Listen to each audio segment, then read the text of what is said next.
تو اگلے دن 11 بجے تک ان کے پاس ٹائم ہے، تو وہ پولیس میکسیمم ٹائم جو ہے وہ اپنے پاس رکھتی ہے اور ہلکا پھلکا جو ہے وہ تشدد یا تھوڑی سی دبکا ملزموں کو دیتی ہے، لیکن زیادہ تشدد نہیں کرتی گرفتاری کے فوراً بعد۔ ہاں بعض اوقات ایسا ہوتا ہے کہ پولیس گرفتار کر لیتی ہے، پکڑ لیتی ہے، ریکارڈ میں گرفتاری نہیں ڈالتی، بغیر گرفتاری ڈالی ملزموں کو تھانے میں یا کسی پرائیویٹ جگہ پہ رکھ کے پھر ان سے پوچھ گچھ کرتی ہے، ان کو ذرا مار کٹائی کرتی ہے۔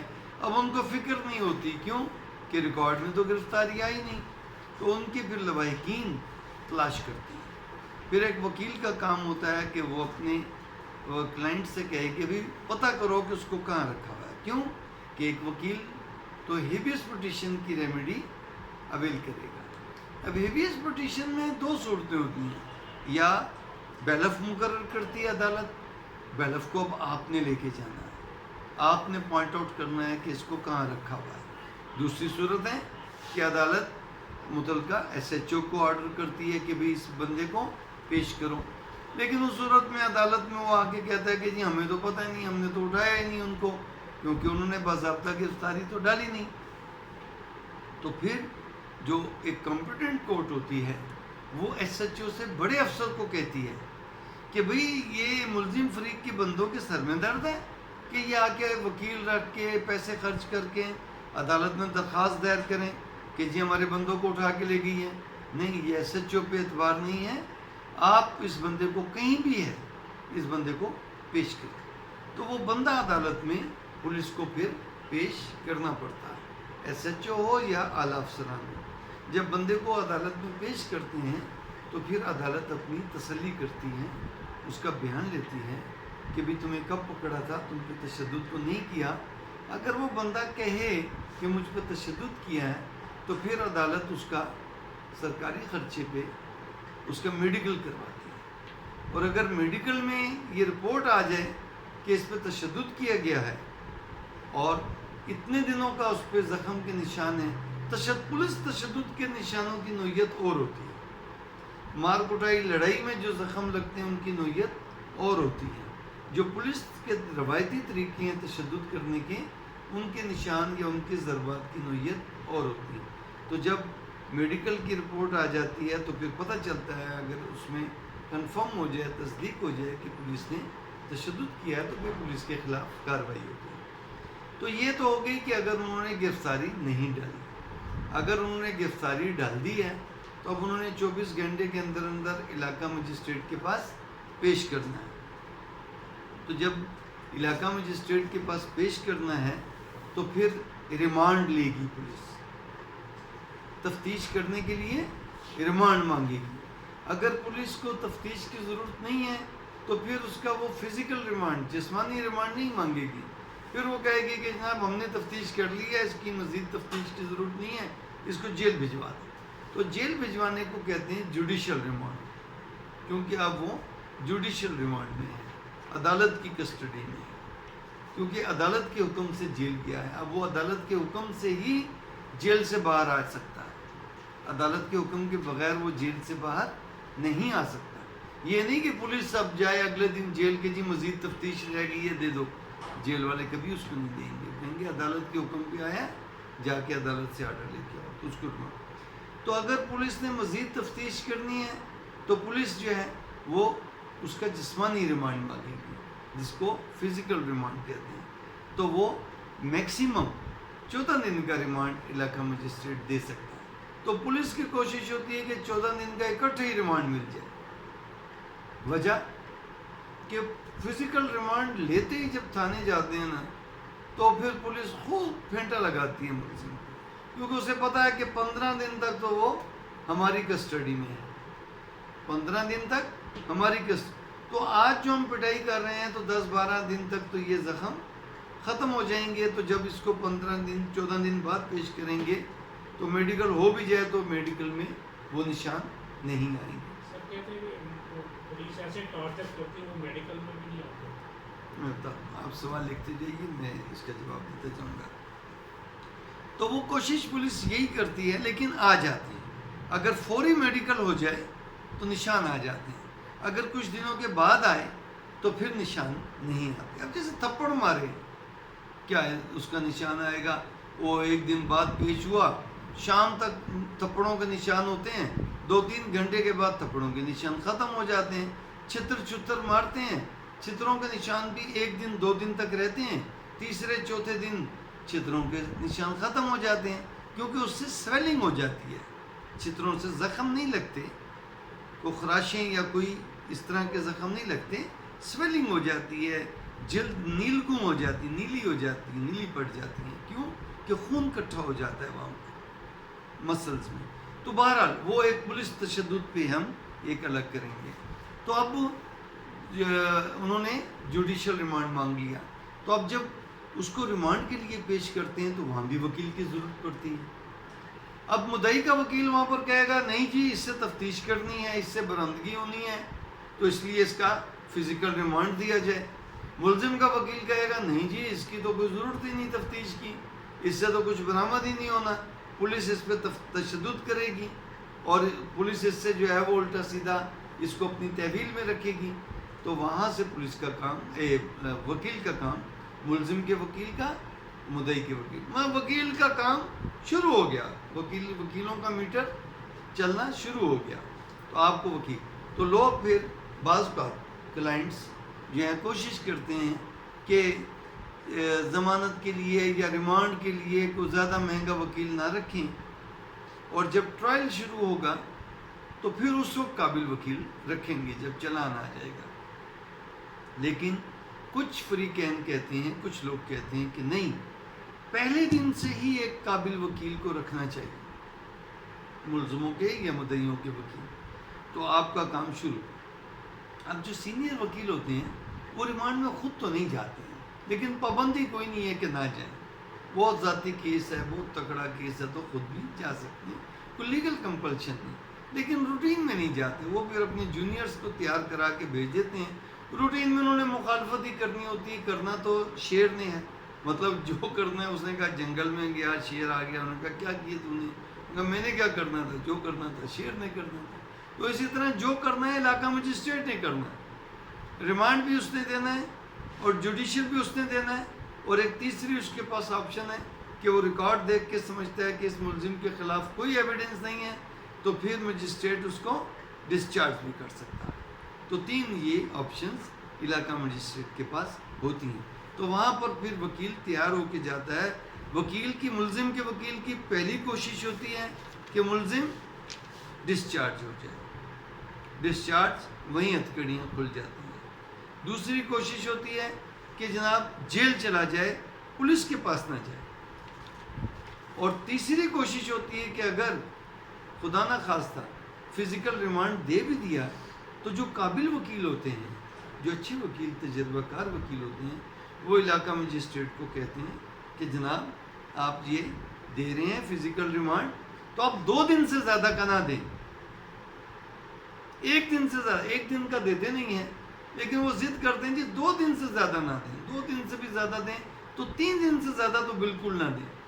اور 3 دن کا اگر 2 دن کا دے بھی رہے ہیں تو جناب پہلے ان کو آرڈر کریں کہ ابھی یہ ملزم کو لے جائیں سرکاری اسپتال اور اس کا میڈیکل معائنہ کریں، تاکہ پتہ چلے کہ آج کے دن تک ملزم کے جسم پر کتنی ضربات ہیں اور ان ضربات کی نوعیت کیا ہے اور ان ضربات کی ڈیوریشن کیا ہے. سر وہ بھی سرکاری خرچ پہ ہوگا. ملزم گرفتار ہو گیا تو اس کا سارا علاج اور ساری میڈیکل سب سرکاری خرچے پہ ہوگا. گرفتاری کے بعد وہ صرف وکیل اپنی مرضی کا رکھ سکتا ہے، وکیل سرکاری خرچے پہ نہیں ملے گا، باقی اس کو تمام چیزیں سرکاری خرچے پہ. تو پھر وہ کہتا ہے کہ جی یہ میڈیکل کارڈ، تو وہ پھر مجسٹریٹ، جو سمجھدار مجسٹریٹ ہوتے ہیں، تو وہ پھر پولیس کو آرڈر کرتے ہیں کہ آپ کو 3 دن کا ریمانڈ دے رہے ہیں یا 2 دن کا ریمانڈ دے رہے ہیں. تو اکثر وکیل کہتے ہیں کہ 2 دن کا بشک 14 دن کا دے دیں، اس لیے کہ 2 دن میں تو پولیس تشدد کر نہیں سکتی، تیسرے دن اس نے پیش کرنا ہے. تو ذرا بھی کوئی کیا ہوگا پتہ چل جائے گا. کیوں کہ پہلے دن اس کا میڈیکل اگر ہو جاتا تو پھر پولیس کے لیے بڑی مصیبت پڑ جاتی ہے کہ وہ پھر اس کو ہاتھ نہیں لگاتے. پھر وہ کہتے ہیں لعنت بھیجو کہ جب مار ہی نہیں سکتے تو پھر تفتیش کیا ہوگی. ہماری پولیس کی 90% تفتیش تو مار کٹائی سے شروع ہوتی ہے. تو وہ پھر جب میڈیکل ہو جاتا ہے تو ایک تو گرفتاری سے پہلے کی اور گرفتاری کے فوراً بعد کی ضربات کا پتہ چل جاتا ہے کہ اس کو کتنا پولیس نے مارا پیٹا اور اس کی ڈیوریشن کتنی تھی, تو کتنے دنوں سے یہ پولیس کے پاس تھا. تو دوسرا یہ پتہ چل جاتا ہے کہ اگلی دفعہ جب وہ آئے گا تو اگر زخمی ہوگا تو پھر دوبارہ میڈیکل کروائے گا ایز مجسٹریٹ, اور پھر جو نئی ضربات اب آئی ہیں تو اب اس کا جواب دینا پڑے گا ایس ایچ او کو, پولیس کو, کہ یہ ضربات پہلے میڈیکل میں نہیں تھی, اب جو یہ ضربات آئی ہیں تو یہ کیوں آئی ہیں, یہ تو تمہاری تحویل میں تھا. تو پولیس کے پاس اس کا کوئی جواب نہیں, تو پولیس کے خلاف پرچہ بھی درج ہو سکتا ہے. اور اگر بغیر گرفتاری ڈالے اس نے اس کو تھانے میں بٹھایا ہوا, تھانے کے مختلف کمرے ہوتے ہیں رہائش وغیرہ کے, وہاں پر کہیں چھپا کے رکھ دیتے ہیں. کئی جو تکڑے ایس ایچ اوز وغیرہ ہوتے ہیں انہوں نے پرائیویٹ مکان لیے ہوئے ہوتے ہیں دور دیہات شہر سے دور کھیتوں میں, اور وہاں پر نہ کسی کو شور گیا نہ کسی کو آواز آئی تو وہاں پر تہہ خانے بنائے ہوئے ہوتے ہیں, وہاں پر ملزموں کو رکھتے ہیں, وہاں پر ان پر تشدد کرتے ہیں, لوگوں کو پتہ ہی نہیں ہوتا کہ ہمارے بندے کو کہاں رکھا ہوا ہے. تو اگر ان کی غیر قانونی بغیر گرفتاری ڈالے اگر وہ بندہ برآمد ہو جاتا ہے اور عدالت اس کا میڈیکل کرواتی ہے اور میڈیکل میں ضربات آ جاتی ہیں اور ضربات کی ڈیوریشن آ جاتی ہے کہ 2 گھنٹے پہلے لگی تھیں, 6 گھنٹے پہلے لگی تھیں, 24 گھنٹے پہلے لگی تھیں, تو پھر پولیس کو جواب دینا پڑتا ہے کہ یہ ضربات اس کو کیسے لگی, کیونکہ بندہ تو آپ کی کسٹڈی سے بیلف لے کے آیا. تو پھر پولیس کے خلاف پرچہ درج ہو جاتا ہے. تو کہنے کا مطلب ہے کہ پہلا سٹیپ وکیل کا آیا کہ وہ ریمانڈ میں پیش ہوگا, اور اگر اس کو غیر قانونی قید میں رکھا ہوا ہے تو پھر وہ حبس بھیجا کی درخواست ڈالے گا. اس کے بعد جب ریمانڈ ہو گیا 14 دن کا اور تمام تفتیش ہو گئی اور اس کو جیل بھیج دیا, جوڈیشل ریمانڈ پہ بھیج دیا, اور وہ ڈسچارج بھی نہیں ہوا, تو پھر وکیل کا کام شروع ہو جاتا ہے درخواست ضمانت دائر کرنے کا. اس کو کہتے ہیں بعد از گرفتاری ضمانت. اب دیکھیں یہاں پر بڑا ایک غلط کنسیپٹ ہے ہماری وکالت میں کہ جب تک ملزم فزیکل ریمانڈ پہ ہے, جسمانی ریمانڈ پہ ہے, اس کی درخواست ضمانت دائر نہیں ہو سکتی. یہ ایک غلط کنسیپٹ ہے. قانون کہتا ہے کہ ہو سکتی ہے. کیوں کہ ضمانت کا حق آپ کی گرفتار ہونے کے فوراً بعد شروع ہو جاتا ہے. جیسے ہی پولیس نے آپ کو گرفتار کیا ہے نا تو آپ کی ضمانت کا حق شروع ہو گیا.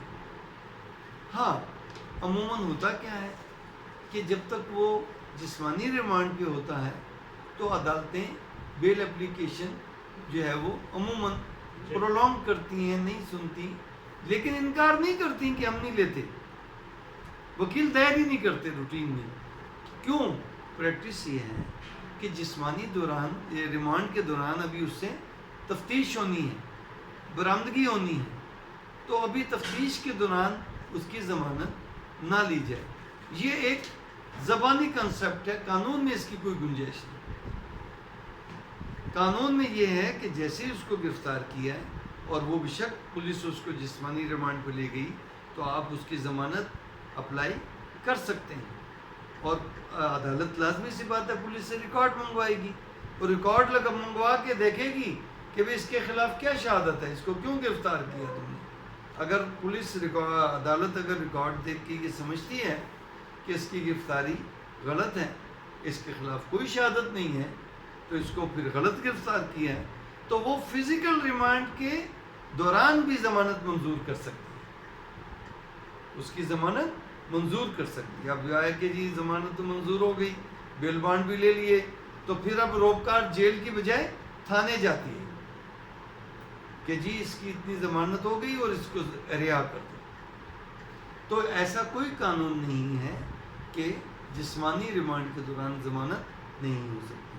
چلیں جی, عموماً پھر کنسیپٹ یہی ہے کہ جی 14 دن جب وہ جیل چلا جائے نا تو پھر اس کی ضمانت موو کی جائے. اب وہ جیل چلا گیا, آپ نے اس کی بعد از گرفتاری ضمانت دائر کر. اب یہ بھی ایک بڑا غلط کنسیپٹ ہے کہ جی 497 کے تحت بعد از گرفتاری ضمانت دائر ہوگی. نہیں، 497 بعد از گرفتاری کے لیے نہیں ہے. 497 ہے بیل ان نان بیلیبل افینس. لیکن روٹین میں ہم قبل از گرفتاری ضمانت دائر کرتے ہیں 498 کے تحت اور بعد از گرفتاری ضمانت کرتے ہیں 497 کے تحت. چلیں جی، اب وکالت میں ضمانت پہ کام شروع ہو گیا. جب ریمانڈ میں پیش ہوتے ہیں تو وہ زیادہ پیسے نہیں ملتے، لیکن خرچہ پانی نئے وکیلوں کا چلتا رہتا ہے. کام شروع ہو گیا اور پھر جب ضمانت ہوا تو پھر ضمانت میں تکڑی فیسیں ملتی ہیں. جتنا تکڑا کیس ہوگا، جتنی تکڑی پارٹی ہوگی، اتنی ہی تکڑی فیس ملے گی. دوسرا فارمولا کیا ہے؟ وکیل جتنا تکڑا ہوگا، جتنا بڑا نام ہوگا، اس کو اتنی تکڑی فیس ملے گی. اور اگر اتنی فیس وہ نہیں دیتے تو بڑا وکیل کہتا ہے کہ میرے پاس تو 5 کیسز ہیں، میں نے ان میں سے 3 کیس لینے ہیں، میں 5 کیس کرتا ہی نہیں. مطلب بڑے وکیلوں کے پاس تو کیسوں کی کمی نہیں ہے، لیکن وہ پھر ایک اپنا معیار بنا لیتے ہیں کہ ہم نے اس سے کم فیس لینی نہیں، بے شک کیس چلا جائے. کیونکہ ان کو یہ ہوتا ہے کہ اگر کسی کیس میں ہم نے 10,000 فیس لے لی تو پھر ہمیں 2 لاکھ روپیہ کون دے گا؟ کیوں کہ جو آپ فیس لیتے ہیں وہ مخبریاں تو ہو ہی جاتی ہیں نا کہ جی 2.5 انی فیس لئی سی، اسی تے انی فیس دے کے آئے سی فلاں وکیل نے. تو پھر دوسرے بھی کہتے ہیں اور سر انہوں تو تسی انی لئی سی تے سانوں تو بھی لو. وہ پھر انکار کرتے تو وہ کہتا ہے کہ یار ان سے لی تھی تو ہم بھی ذرا زور لگائیں. تو کوئی لوگ، کچھ وکیل ہوتے ہیں وہ کہتے ہیں چلو کچھ تو آ رہا ہے، جو مل رہی ہے لے لو. اور کچھ وکیل ہوتے ہیں وہ کہتے ہیں کہ جو آ رہے ہیں ابھی لے لو، پھر بعد میں ان سے مختلف طریقوں سے نکلوائیں گے. تو یہ 3-4 کنسیپٹ ہیں، بہرحال ہم اس میں نہیں جاتے. تو وکیل کا کام شروع ہو گیا گرفتار پرچہ درج ہونے سے، اور اب درخواست ضمانت آپ کریں گے. درخواست ضمانت کریں گے، مجسٹریٹ کی عدالت سے شروع ہوتا ہے. تو مجسٹریٹ لے لیا تو بلے بلے، نہ لیا تو آگے سیشن کورٹ. سیشن کورٹ نے لے لی بیل، بلے بلے نہ ہوئی تو ہائی کورٹ. ہائی کورٹ نے بیل لے لی تو بلے بلے، نہ لی تو سپریم کورٹ. تو ضمانت تو نہیں ہوتی. پھر ایک راؤنڈ میں سپریم کورٹ نے بھی خارج کر دی تو پھر ہم 2-3 مہینے کے بعد کوئی نیا گراؤنڈ بنا لیتے ہیں. اور اگر اس دوران نہ بنے کوئی گراؤنڈ تو بیماری کا گراؤنڈ بنا لیتے ہیں. جیل کے ڈاکٹروں سے لوگ کر لیتے ہیں جی بیمار ہے، یا تو جینون بیمار ہے یا پھر وہ بیماری کے کوئی نہ کوئی سرٹیفکیٹ لے لیتے ہیں. سر وکیل جو فیس لیتا ہے شروع سے لے کر اینڈ تک لکھ لیجیے، میں ریکارڈنگ ہو رہی ہے، بعد میں ہم کرتے ہیں.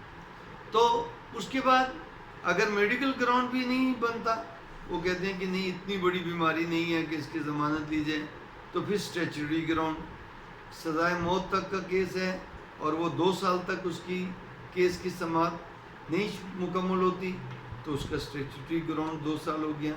یا اگر سزائے عمر قید تک کیس ہے اور 1 سال تک اس کے کیس کی سماعت نہیں ہوتی تو پھر اسٹیچوری گراؤنڈ اس کا انووک ہو گیا. تو پھر ضمانت کسی بھی نئے گراؤنڈ پر، لوگ تو بہت گراؤنڈ بنا لیتے ہیں. جب ہم بیل کا چیپٹر کریں گے تو پھر ہم بتائیں گے کہ نیا گراؤنڈ کیسے بنتا ہے اور بیل کیسے دائر ہوتی ہے، کن باتوں کا خیال رکھنا چاہیے، اور جب نئی بیل دائر کریں تو مضبوط گراؤنڈز کیسے نکالے جاتے ہیں وہ نکال. تو کہنے کا مطلب ہے کہ پھر بیل کا پروسیس شروع ہو گیا. تو جب بیل کا پروسیس ہو گیا، اس دوران اگر کیس میں ایک سے زیادہ ملزم ہیں، آپ نے ایک ملزم کی ضمانت کرا لی تو پھر آپ کی ایک ساکھ بن گئی، باقی ملزم بھی آپ ہی کو وکیل رکھیں گے. وہ انہیں کہیں گے کہ یار تمہارا وکیل قابل ہے، اس نے ایک ضمانت کرا دی ہے، اس کو کیس کی بھی اب نوعیت کا پتہ ہے، تو باقی ملزم بھی اس کو پریفر کریں گے. اگر وہ ملزم سارے ایک ہی خاندان کے ہیں تو تب بھی وہ آپ ہی کے پاس آئیں گے. اور اگر آپ میں صحیح پرفارمنس نہیں تھی تو پھر وہ آپ کو چھوڑ کے چلے جائیں گے، کسی اور وکیل کے پاس جائیں گے. کسی نہ کسی وکیل کے پاس تو جائیں گے نا، کسی نہ کسی وکیل کا تو کام بنے گا نا، تو وکیل کی ضرورت پڑے گی. اب اس کے بعد ضمانت کا مرحلہ ہو گیا. اب اس دوران تفتیش مکمل ہوئی اور چلان آ گیا عدالت میں. اب چلان جب آئے گا تو پھر ہم اس کو چلان کے چیپٹر میں الگ سے کریں گے. ابھی ہم ایک اوور آل دے رہے ہیں. چلان عدالت میں آ گیا تو عدالت دونوں فریقوں کو طلب کرے گی. ملزموں کو اگر تو وہ ضمانت میں ہیں تو ان کو سمن بھیجے گی, وارنٹ بھیجے گی, اور جو جیل میں ہیں ان کو جیل سے طلب کر لے گی. اور ادھر سے کمپلیننٹ کونسل سے کہیں گے جی اپنے گواہ لے آؤ. جو سرکاری گواہ ہیں ان کو سمن بھیجے گی. اب پہلے پراسیکیوشن کے گواہ ہوں گے. سب سے پہلے تو چلان عدالت میں آئے گا تو عدالت فارمیلٹی شروع کرے گی. اگر تو مجسٹریٹ کے پاس چلان آیا ہے, وہ مجسٹریٹ کے پاس ٹرائیبل پہ ہے, تو پھر پروسیجر اپلائی ہوگا ٹرائل بیفور مجسٹریٹ 249 کے تحت. 249A 249 یہ مختلف اس میں 249 کے تحت پروسیجر اڈاپٹ ہوگا. اگر وہ کیس ٹرائیبل بائی سیشن کورٹ ہے تو پھر 265 کے تحت ٹرائل ہوگا. کاپیاں پہلے دی جائیں گی ملزموں کو, گواہوں نے جو دیے ہیں ان کے ڈاکومنٹس دیے جائیں گے. اور اگر پرائیویٹ استغاثہ ہے تو استغاثے کی اور اس کے ساتھ جو گواہوں کا ہے وہ دی جائیں گی. کاپیاں وصول کرا لی تو اس کے کم از کم ایک ہفتے کے بعد, ناٹ لیس دین 1 week, مطلب اس کو ٹائم دیں گی ملزم کو کہ وہ اپنا وکیل مقرر کرے, اور یا وکیل کو ٹائم دیں گے کہ وہ ان ڈاکومنٹس کو پڑھ کے آئے. تو جب اس کے بعد پھر عدالت چارج فریم کرتی ہے, فرد جرم لگاتی ہے. اس میں وہ کہتی ہے ملزم کو کہ دیکھو بھائی تمہارے خلاف یہ بھی الزام ہے, یہ بھی الزام ہے, یہ بھی الزام ہے, یہ بھی الزام ہے. اب یہاں پر الزامات ہوتے ہیں, یہاں پر لیگل پوائنٹس نہیں وہ لکھتے, وہ الزامات لکھتے ہیں. اور زیادہ سے زیادہ الزامات کے تحت سیکشنز بھی لکھ دیں گے کہ تم نے فلاں بندے کو فلاں وقت فلاں جگہ فلاں لوگوں کے ساتھ مل کر قتل کیا, جو کہ 302 کے زمرے میں آتا ہے, اور وہ میں تمہیں اس میں سماعت کروں گا مقدمے کی. تو فرد جرم لگ گئی. اب جب فرد جرم لگ جاتی ہے تو اس کے بعد پھر ملزم سے پوچھا جاتا ہے کہ تم کو جو الزامات لگائے ہیں یہ صحیح ہیں, تم انہیں مانتے ہو؟ اگر تو ملزم ان کو مان لیتا ہے تو عدالت پھر اس کو سزا بھی کر سکتی ہے. اگر ملزم اس سے انکار کرتا ہے کہ نہیں جی یہ الزامات غلط ہیں, تو پھر عدالت جو ہے مستغیث پراسیکیوشن کی شہادت لے گی, اور اس کے بعد ان کا ملزموں کا وکیل ان گواہوں پہ اپنی کراس ایگزامینیشن کرے گا. پھر اس کے بعد جب ساری پراسیکیوشن کی ایویڈنس مکمل ہو جائے گی, اس کے بعد پھر 342 کے تحت سیکشن 342 CRPC کے تحت عدالت ملزم کا بیان لکھے گی. اب یہ جو بیان ہوگا یا ادھر جو وہ پیش کرے گا عدالت اس کو کہے گی, تو یہاں پر الزامات نہیں لگائے گی, فرد جرم نہیں لگائے گی. یہاں اس کو کہے گی کہ دیکھو بھائی تمہارے خلاف یہ بھی شہادت آئی ہے کہ تم نے یہ کیا ہے, تمہارے خلاف یہ بھی شہادت آئی. اس کو شہادت کے اہم پوائنٹس پٹ کرے گی کہ تمہارے خلاف قتل کی شہادت آئی ہے, تمہارے خلاف چوری کی شہادت آئی ہے, تمہارے خلاف ڈکیتی کی شہادت آئی ہے. تو ان کو تمام وہ شہادتیں سٹیپ وائز اس کو پیش کرتی جائے گی, اور وہ سب کا جواب دیتا جائے گا انکریکٹ انکریکٹ انکریکٹ. اور آخر میں پھر وہ ایک سوال پوچھتی ہے عدالت جس میں وہ اپنا موقف دے سکتا ہے ملزم کہ یہ کیس تمہارے خلاف کیوں بنایا مستغیث نے, یہ پرچہ کیوں تمہارے خلاف درج کیا, اور گواہوں نے تمہارے خلاف کیوں شہادت دی. اس کا وہ جواب دے گا کہ جی مستغیث کی میرے ساتھ یہ دشمنی تھی. اس میں وہ اپنا ڈیفنس بنا سکتا ہے, کچھ بھی کہہ سکتا ہے, یا تو انکار کر دے گا میں نے کچھ کیا ہی نہیں, انہوں نے مجھ پہ جھوٹا پرچہ. اور عموماً 99% کیسز میں ڈینائل ہوتا ہے, انکار ہو جاتا ہے میں نے کچھ کیا ہی نہیں. کچھ کیسز میں اگر اس کے پاس ڈیفنس ہے تو وہ کہتا ہے کہ میں نے تو خود کو بچانے کے لیے یہ کیا, اور کچھ میں کہتے ہیں کہ جی میں نے نہیں مارا, یہ مجھے مارنے آئے تھے, تو ان کے اپنے بندوں کے ہاتھوں اس کو گولی لگی, وہ مر گیا.